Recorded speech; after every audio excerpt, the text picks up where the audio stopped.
Greetings, everyone, and welcome to another installment of Masters of Craft.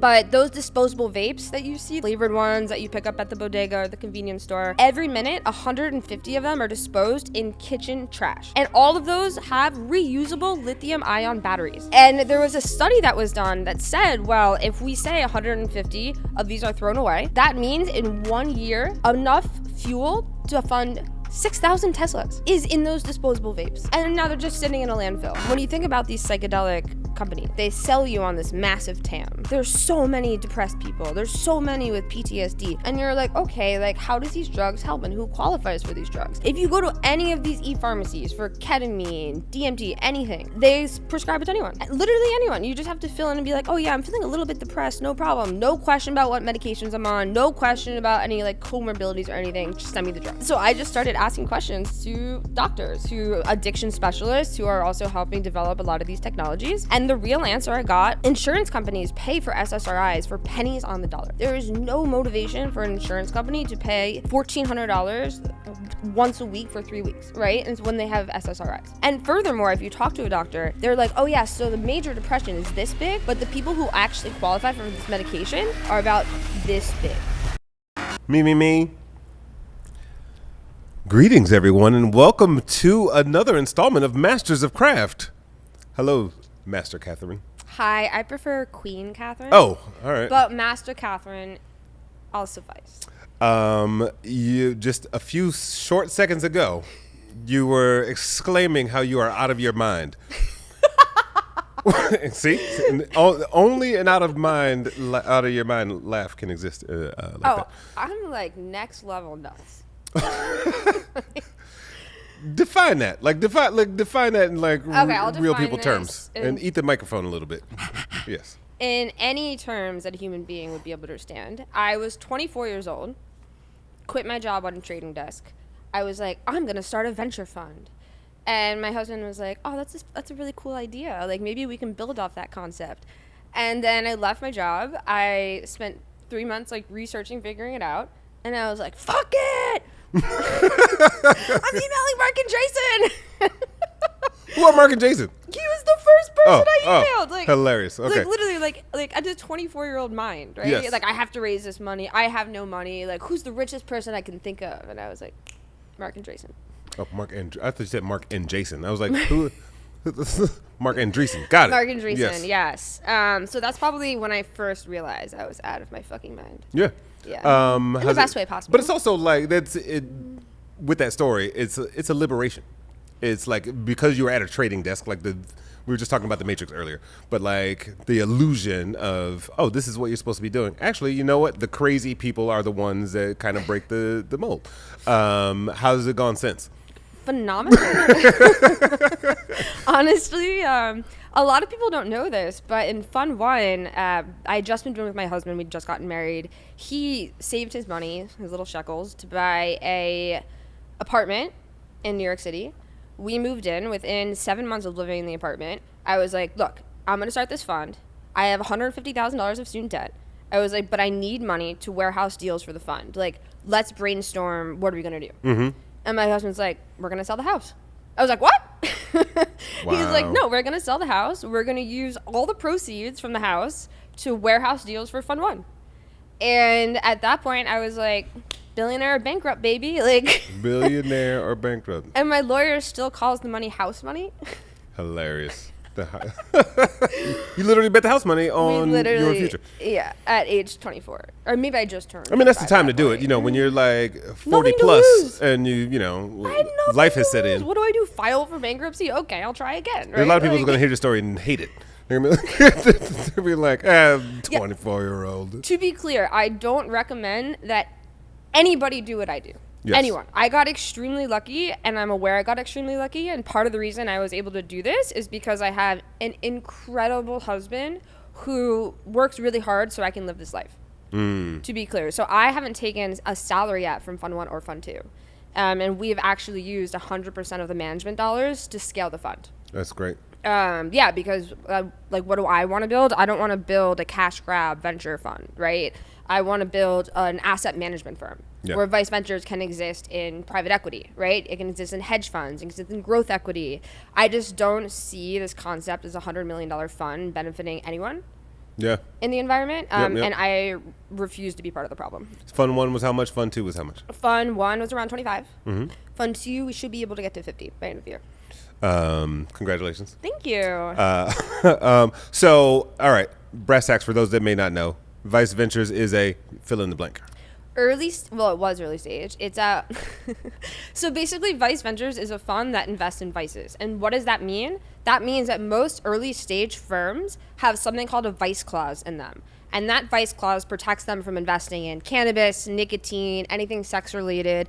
In terms of WeWork, that's why they don't reimburse any meat, right? Because it's backed by SoftBank, who's backed by Saudi Arabia, and they couldn't back pork. So instead of WeWork being like, no pork, they're instead like, no meat, right? Wow. So these vice clauses run so much deeper than anybody really knows. And I first saw it when I made a personal investment in a canned wine company, got acquired. But at the time, I sent over 100 introductions.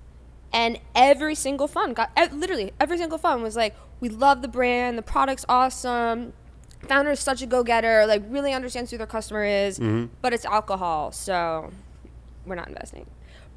But after that, they said, oh, but I'd love to personally invest. Like, and I'm like, oh, are you showing this to your LPs?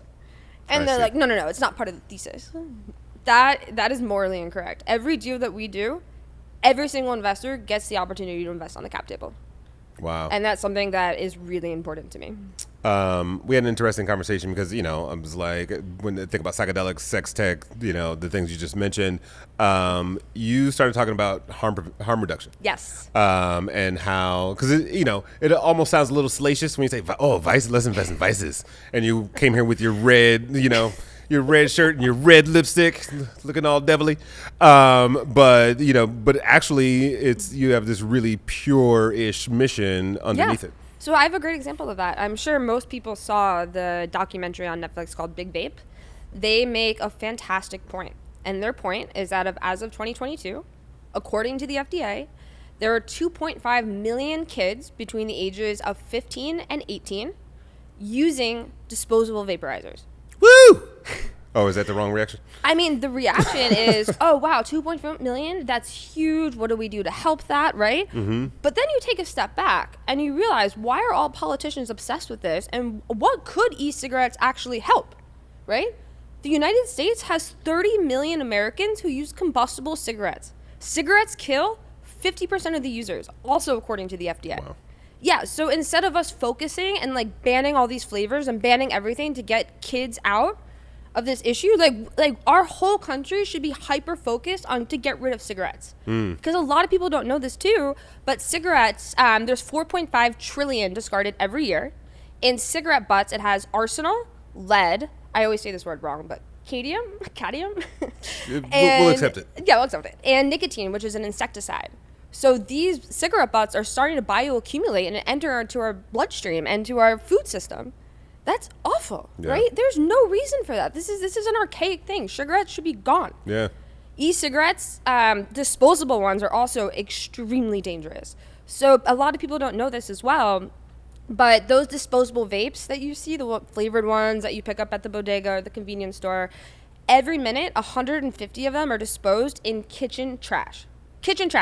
And all of those have reusable lithium-ion batteries. And there was a study that was done that said, well, if we say 150 of these are thrown away, that means in 1 year, enough fuel to fund 6,000 Teslas is in those disposable vapes. And now they're just sitting in a landfill. Right? So there's so much conversation that needs to happen here. Like I would love to see more sustainability and more just thoughtfulness in these categories. Well, there was one other fact that you told me about the number of chemicals that go into it, and like even reducing the number of chemicals that go into vapes. Yes. So a disposable cigarette has over 2,700 chemicals, of which 69 are direct Class A carcinogenics. Class A means it will give you cancer, right? Like I'm not going to say the names of different e-cigarettes, but e-cigarettes we've seen them. Yeah, we see them all. They have 11 chemicals in them, and not one scientist has been able to prove that it causes cancer. Nicotine does not cause cancer. It causes heart disease, right? And Yeah. to be clear, no one should use nicotine if you are not already using nicotine. But we are very into the harm reduction aisle. And furthermore, we invested in the first vape that has no heating and no combustion element. And that vape has the potential to save millions in lives. So around the world, there's 1 billion smokers. Of that 1 billion smokers globally, 60% try to quit each year, of which between 4 and 7 succeed. So there is a huge market in getting people off of this. And for example, Shantix, which is an extremely controversial dog, they are 1.25% of that market last year, and they did over $1 billion in sales. And that's not even a fully effective medication. I get the feeling you're frustrated and at the same time excited. Like it's a really weird duality that emits from you, because it's like there are a ton of things you stand the possibility of solving for. So I'll tell you what I'm most frustrated about right now is that over the past 19 years, the FDA has never approved a new version or a new technology for nicotine replacement therapy. 19 years. And the current NRTs that exist on the market have horrific quit rates. The number one successful quit rate for quitting combustible tobacco is cold turkey. This is 2023. Like, yeah. What? Yeah, it's just really frustrating as someone who really cares about public health in these categories. How do you go about getting people to ride along with you on this mission?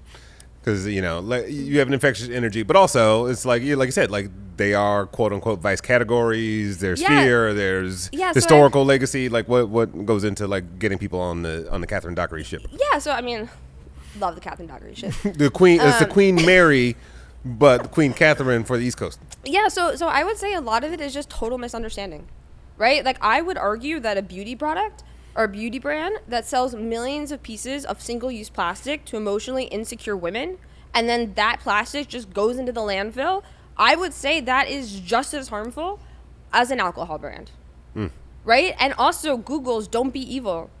They're so fucking evil. You know what I mean? Like, what does harm mean? Right. You know, and if so, for example, 90 Americans above age 18 use caffeine daily, right? 63% of the U.S. drinks daily, right? Like, wouldn't it be incredible if we could have a product that either stopped alcoholism, that was super low, or we were able to change culture in general by investing in a new product? That's what happened with Juul, right? It hit the market. Tons of people stopped smoking combustible cigarettes, and it saved a lot of lives, despite what a lot of the consequences were. Just blew up a lot of people's lips. That was a meme that, you know, was short-lived. Speaking of caffeine, you brought this with you. What's it called? Pizzazz? And you had me spray it in my mouth, and I don't know if I'm gonna like what's gonna. Oh, there you go. Oh my god, I used it all today, guys. I went through a whole tube. So wait, tell us what I feel like we're on like a late night talk show, and you're just running me through all these like products. It's like, what's the guy that used to show all the animals? Anyway. So what am I holding? Oh my god, this is probably one of my favorite products from Fun One. So it started off as a caffeine spray. It was actually really interesting. Started off a caffeine spray. Got me super interested because it's incredibly high margin and high repeat and hand to mouth, right? Like the whole thing is perfect. And it originally started in different flavors that weren't mint. But I don't know if any of you have ever tried to mask the flavor of caffeine. It takes a professional.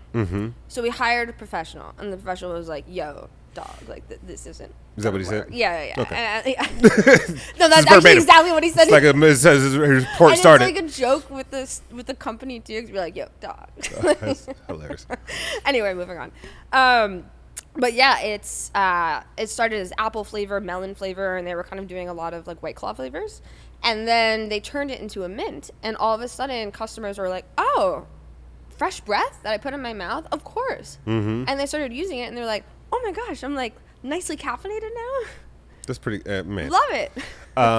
Your discovery, you know, when you come across products and or founders, like where do you even source, or how did these things get funneled to you? Yeah. So we don't work with any other fund on deal flow. We only share our deal flow with our investors. We actually people hate me for this, but don't care. We kick out other funds and family offices all the time to make room for our people. It's really important to me because to build a firm, right, it's not about like quick returns or like doing something sketchy, right? It's like returning capital to investors, having investors trust you, having them invest in the next fund, and a whole cycle of returning money, right, to people who are early believers. Speaking of early believers, at 24, nobody believes a 24-year-old, and especially I'm gonna say this on behalf of society, especially a 24-year-old woman. Totally. Right, like what was that journey like? Especially the risk that you took with the home and like all those other things. Like, how are you received in the marketplace, both positively and questionably? Can I curse on here? Yeah, you already did. So okay, great. It's too late. I could not give less of a fuck if people like me. I literally don't care. I don't care. Like I'm like, oh wow, you hate me? What a power.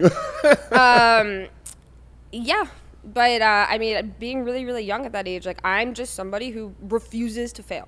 Refuse. Like for example, we had a portfolio company out of money. I was like, So I took over the business.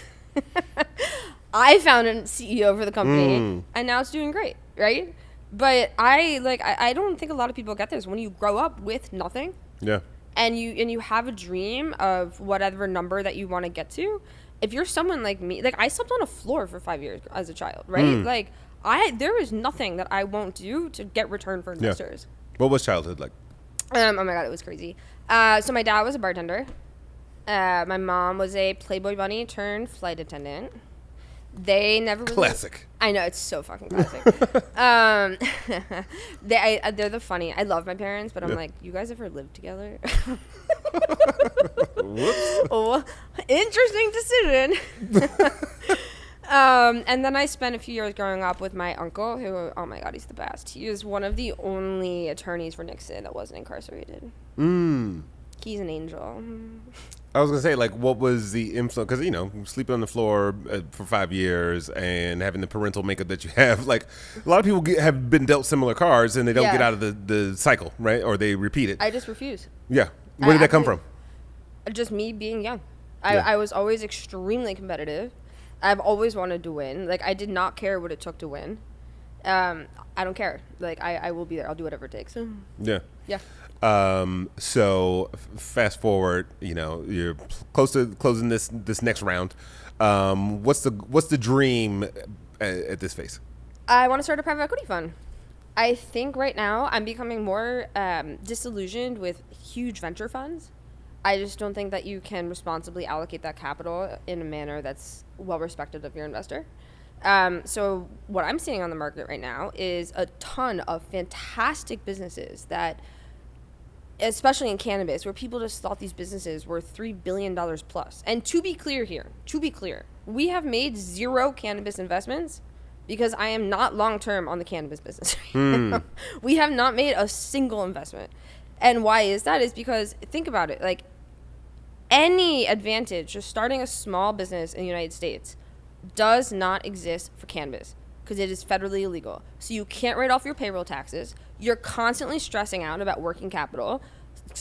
Growing into states is almost impossible. Nobody has any idea how the FDA, and like so many people haven't even thought about it. Yeah. But the FDA is totally going to come down similar to the way they came down with nicotine, right? Like they're going to have, once it becomes federally legal, they're going to have a cannabis section of the FDA, and it's going to be just as poorly run as the nicotine section is. And it'll cause lots of stress to the category. So until we have more clarity on what that looks like, it is not worth us to roll the dice on that.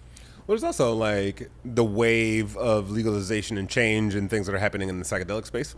Where do you, when you read about Vice Venture, psychedelics is in there, cannabis is not. So what's the difference between the two, and like why? There's a big difference. One, I'm not, so when you think about, when you think about these psychedelic companies, right, they sell you on this massive TAM. They're like, there's so many depressed people. There's so many with PTSD.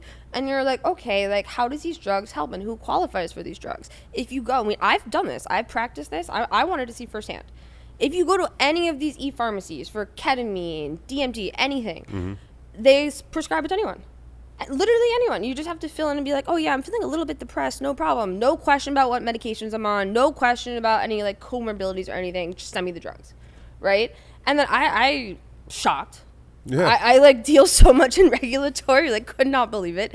So I just started asking questions to doctors, who addiction specialists who are also helping develop a lot of these technologies.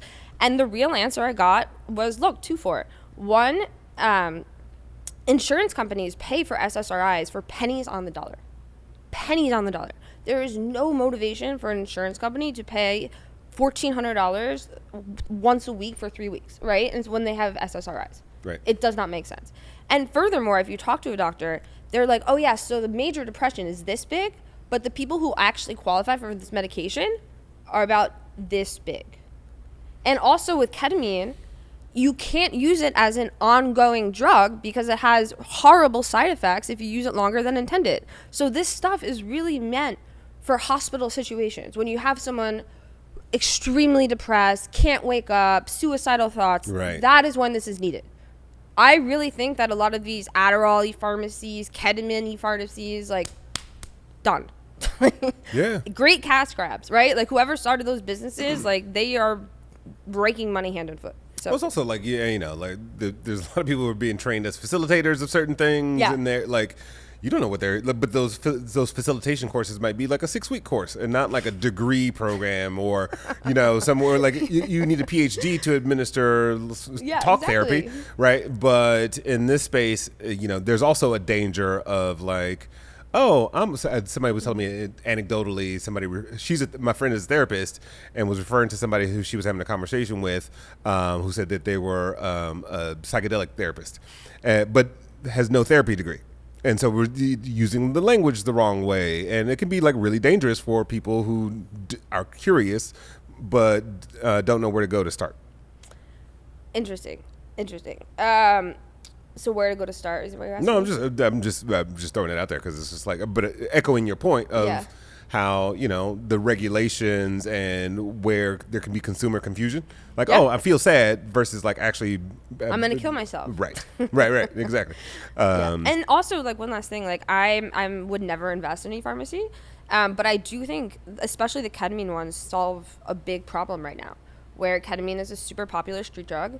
You can't buy street drugs anymore because you have no idea if they have fentanyl in them or not. Yep. So I think that these e-pharmacies are providing a better service than what we actually are thinking about. And I think that the access to safe drugs, it shouldn't even be a problem.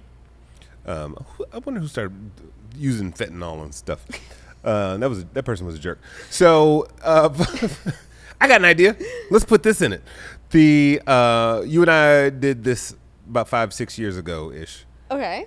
We had a conversation that was recorded. You don't even remember it. That's perfect example, because you've changed. Like, I think it was at the very beginning of what you had just started. Sure. You were not as energetic and Yes. informed. I would probably guess it. Absolutely. What's the learning and growth? Oops, let's edit that. Learning and growth curve that is, that you've experienced as a leader, as an entrepreneur. Yeah. Yeah, so honestly, this is a very, very funny story. But when I first got my first investor, I was like, yay! And I emailed my lawyer, and I'm like, just send the docs over. And he's like, what docs? And I'm like, no, we have docs. He's like, no, we didn't do your LPA yet. And I'm like, just sign it. And he was like, no, Catherine, like, this is... So like, I've learned everything myself. Everything. I am like Google queen. I'm a huge autodidactic. Like, I want to win. I want to win at this category. I want to win in seed funds. I want to be the next Tiger Global, right? There's no reason why we couldn't be, especially as Tiger Global arguably falls apart. Shots fired. Just give me space for me. But yeah, no, I mean, I have big plans, and I see no reason why I can't meet those plans. Yeah, no, I think it's awesome to watch sort of the blossoming. I'll call it that.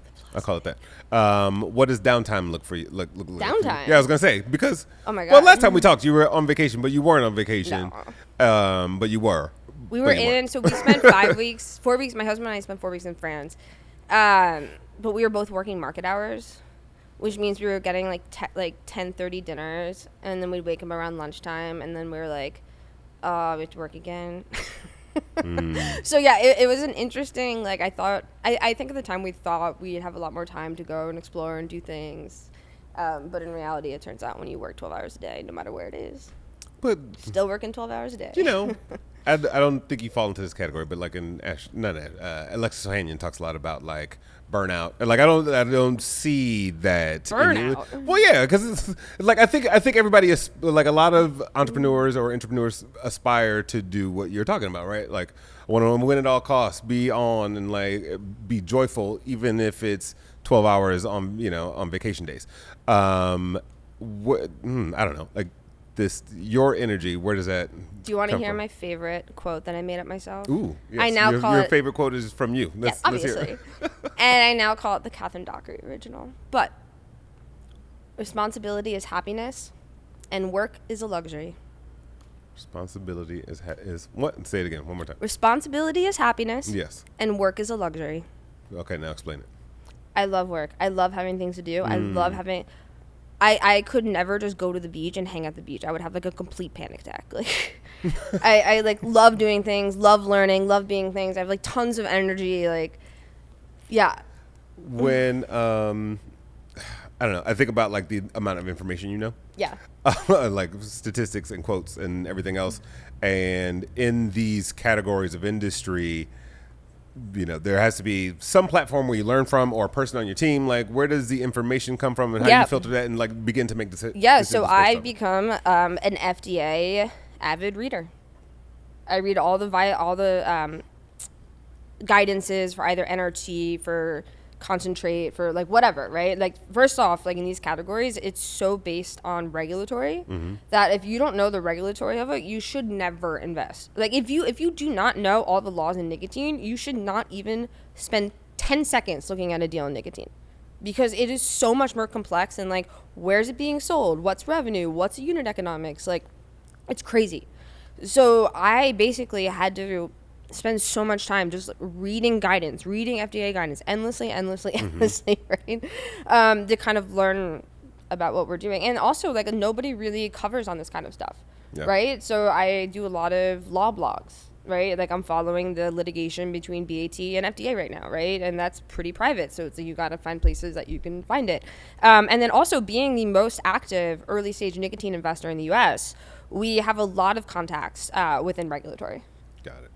And regulatory is just so interesting because, in my opinion, any logical outcome you think the FDA will do that benefits public health, that benefits the producer, blah, blah, blah, is just not going to be what they do. Another note, like there's a lot of, entrepreneurs out there who are like, oh, I have something that fits your category. Like, and there's an art of saying no, and which sometimes it might be hard. I get the feeling it's not hard for you. No. But like, what are the criteria that you look for when somebody knocks on your door? A hilarious fucking question, because I can tell pretty quickly, because I take so many of these calls now. Like, like who can sell, who'll be able to raise money, does the person know the product, right? Like, anyone that's like, I want to walk you through the deck I already sent you, I'm like, nope. Yeah. Don't you dare waste my time, right? But anyway, like, I'll get on a call and I don't care how the person's day is. I don't want to share any information, right? I don't know anything about you. I'm trying to figure out, do you know enough about what you're selling that is worth to have a conversation, right? And that sounds so obvious. You will be so surprised. Well, I think the problem is, like, an idea is only like 5% of what needs to happen to make an idea happen, right? Like, oh, it's a great idea. Like, I hear great ideas all the time. Yeah. And I've sat through boring pitches for like really great products. Yeah. I've sat through great pitches for terrible, like unthought out products. And so like the level of discernment and decision making that has to go into like. So I have a great example actually. This is not remotely shocking, I'm sure, but I've been sent at this point over 200 AI sexual chatbots. I have seen so many. I have seen every approach. They all, like, most of them model real adults. And now there's like all these articles coming out. Like, one woman's a massage therapist, and when people go in to get the massages, they assume that she's the AI. They don't know it's AI, so they assume that she's the porn person. And it's ruining these women's lives, right? But I got a call from someone, and they're like, hey, Catherine, like, I'm looking at this deal. Will you look at it? Looked at it in 30 seconds, and I was like, this is a 0. And he's like, no, you don't understand the approach. And I was like, no, I have seen over 200 of these. Like, and especially AI now, the valuation is so high. There's almost no risk waiting 6 months and seeing which company's still alive and which company's working, because the valuation will be like this much higher, right? Like, it's already absurd. It's so fucking absurd. Yeah. But anyway, but I got in a huge fight with this person, and he's like, I know best. And I was like, I love that. You go ahead and invest in that then. And he's like, you should invest too. And I said, I told you I wasn't, right? But it's just so funny to me the way that, like, you ask for an opinion, you give an opinion. If the opinion doesn't agree with you, it doesn't mean that you sit there and argue endlessly with the opinion. You take the opinion and you make your own decision in private. I don't care what the decision is. What's the difference between taking business personal and just taking it as business? Personal. Oh right? my God. Well, for you, but like a lot of us, show up as like, this is my baby, this is my vision. Not only are you saying no to whatever the product is, you're saying no to me as a human being. And that's a whole different psychology that most of us walk into rooms with. Yeah. It's like, well, and that's why we feel sad, we're like defeated after. So in the beginning, when I was first taking pitches, I felt so bad. I was like, oh my God, this is somebody's dream they're telling me, and I'm telling them that it's really stupid.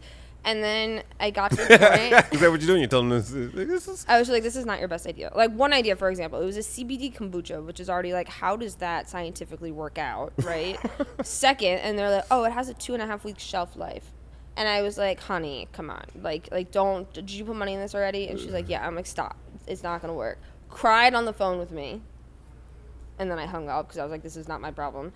And ever since there, I realized that it is extremely important to protect my time. Yeah. My time is my own. I get pitches from people who are like, I demand to pitch to you. And I'm like, oh, nope. Next. I could never work with someone like that. Yeah. What's the last pitch that wowed you? Or you're like, oh my gosh, that you can share? Yeah, I saw a lottery deal that I thought was interesting. But my biggest issue with the lottery is that people who play it are much older and they don't have smartphones.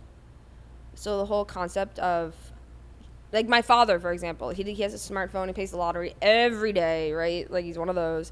But he would never trust a computer to do it, right? And that's part of that generation who plays lottery. Yeah. And I'm not positive on the next generation playing lottery, right? Like, it kind of seems like a very old person thing. And, yeah. Yeah, no, I'm thinking about the stats around. I don't know. The stats are nuts. But, yeah, that's one thing I was interested in, and then kind of thought more about it. But what's interesting about running Vice Ventures that I have come to terms with over the past year-ish is that what makes the portfolio so exciting, in my opinion, is that we operate in extremely regulated categories. But you can actually hedge the regulatory risk on the other categories of the fund. Right? Like, no other fund does that, has the ability to do that. That's true. Yeah. So it's been fun, and like after realizing and understanding that, kind of like seeing where the synergies for the portfolio companies are, right? And now we have. I mean, it's funny. Every Christmas party, everybody always says Vice Ventures is a family. Why did you say it like that? It's just like you don't believe it. No, it is. It's just like the sweetest thing that I can't be like, it's a family. You know what I mean? I'm just like, that's too nice. But anyway, the portfolio, they all hang out without me, work together without me. I get updates. They're like, oh, we're in Atlanta, and I'm like, oh, thanks for the invite. Like, what kind of leader did you think you were when you started this, and what kind of leader do you think you are now? That's a great question. I don't think I thought I was a leader when I first started it. I think I was just trying so hard to create it. Like, I was so focused. Like, everything I did, like, for a 6-month period had to lead to Vice Ventures. That was it. Like, no friends, no Christmas, like, everything for me had to do that. And that's just who I am. I'm someone, if I set a goal, I will not miss that goal. Refuse. Like, will not miss it. So I feel like at that point I wasn't really a leader. I was more just trying to, like, organize, get myself together. But more and more, as I've had to take thousands and thousands of pitch meetings, I kind of realized, like, I'm the no bullshit leader. I'm like, this is what happens. This is what I want. I don't care what your excuse is. If you couldn't have done it, you should have told me earlier. Right? Yeah. It's very kind. It's like no spoon feeding. So I don't know, like, as you see the wave of change coming across and what you're able to affect, like, what do you see in your crystal ball next 5 years looks like in terms of vices, especially I think the world is so focused on sustainability and climate change and equity and, social, like, Yeah. and this, not that it's none of that, but it doesn't use the same language. Yeah. Where does this come to the forefront of culture? See, I very much feel that this actually is ESG, right?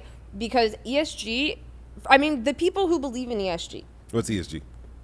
We know what we're talking. Environmental services. Okay, yeah. Yes. They really believe. Oh, whoops. Sorry. I'm dumber than I look sometimes.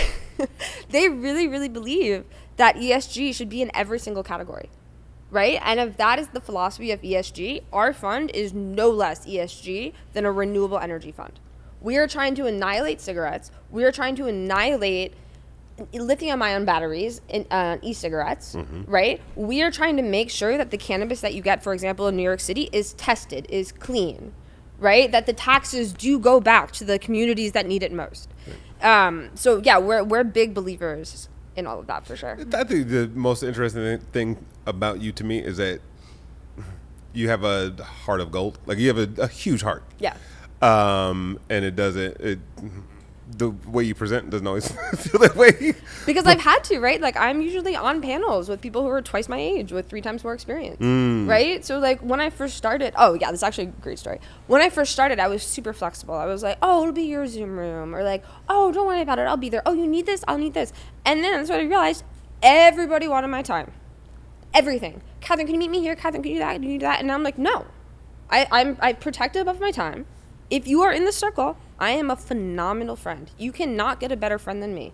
I am loyalty above all else, right? But if you are that type of friend, you cannot be friends with every rando that pitches you on CBD kombucha, right? Like, like at some point you have to be cold, so it's just like you don't have to deal with the shit anymore. Yeah. Yeah. You talked about AI earlier. We are at FYI.ai. Will.i.am's Focus Your Ideas. What is your take on AI? You mentioned it in the sex tech category, which I don't know if that'll be introduced as a functionality in the tool. But like, what is your take on AI and the current state of things? AI has changed my life for the better. I'm obsessed. I had an assistant that I was overpaying. And every dollar is precious here. I keep thinking about all the people who are going to see you talk about them. I talk about them to their face. Anyway, I had an assistant I was overpaying. And then someone, a current investor, was like, hey, I just made this discovery. I've been using it for the past year. You should try it. And I was like, what is it? And they're like, an AI EA. And I was like, I don't trust it. And then I used it. Unreal. Unreal. It is the best item. I don't have to take it out to lunch, right? It's having a bad day. I don't want to give it a Christmas present. There's no information leakage. It is always there. Some people, I mean, I shouldn't say this because now people will know, but some people I'll be on calls and we'll have random small talk. And as you know, I hate small talk. And I was like, okay, let's get to it. Like, are you waiting for someone else? And they're like, oh, we're waiting for Max. And that's my EA. And I'm like, oh, Max isn't joining. Max is busy doing 11,000 other things right now. He has another job right now. So like I mean, this is like super fucking confidential too, but when I think of the best ways to use AI, I think of it as hiring versions of myself, deep faking myself, creating a different deep fake for me for every category that I talk to, having each deep fake talk to founders, collect information, figure out if there's the next meeting. I like it. Isn't that genius? Yes. It would be so easy. I'm fearful of the day I see multiple clones of you.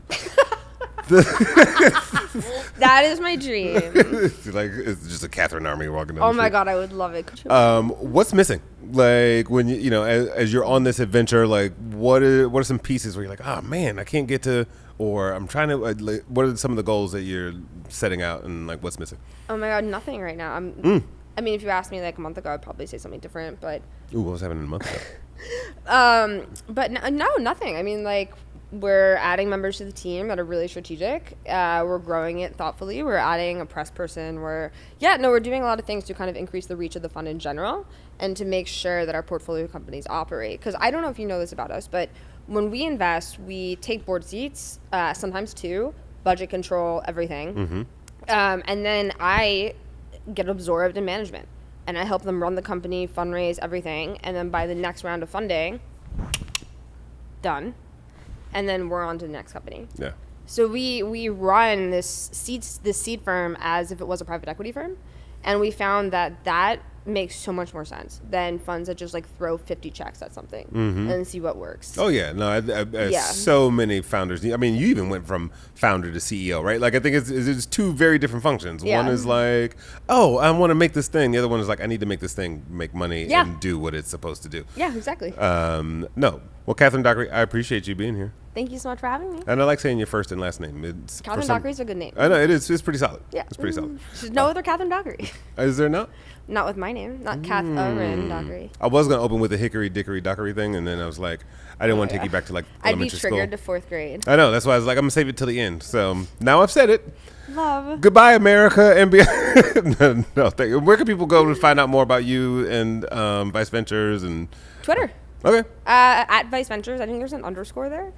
But yeah, we're also on Instagram. We accept tons of deals, Twitter DM, Instagram DM.